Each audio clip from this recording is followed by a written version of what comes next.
Vote চুরির অভিযোগ উত্থাপন করে দেশজুড়ে আন্দোলন শুরু করেছে কংগ্রেস। তারই অঙ্গ হিসাবে শনিবার রাজধানীতে বিক্ষোভ মিছিল ও সভা করার ঘোষণা দেয় প্রদেশ কংগ্রেস। পূর্ব ঘোষণা মোতাবেক এই দিন প্রদেশ কংগ্রেসের উদ্যোগে শুরু হয় মিছিল, কিন্তু রাজধানী বুদ্ধ মন্দির সংলগ্ন এলাকায় আসতেই ব্যারিকেড দিয়ে মিছিল আটকে দেয় পুলিশ প্রশাসন।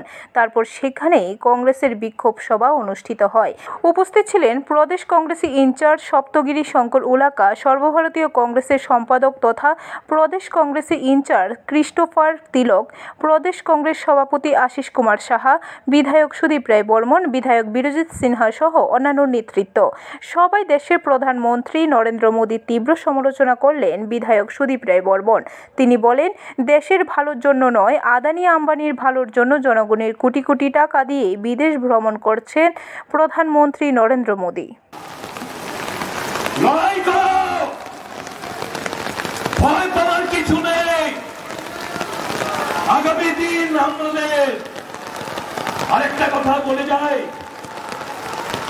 এই ক্যাডার বেস পার্টিগুলো, যে কোনো রাজনৈতিক দল যাদের ক্যাডার বেস পার্টি, তারা মানুষের কথা কান দেয় না। ব্যুরো রিপোর্ট, খবর ত্রিপুরা।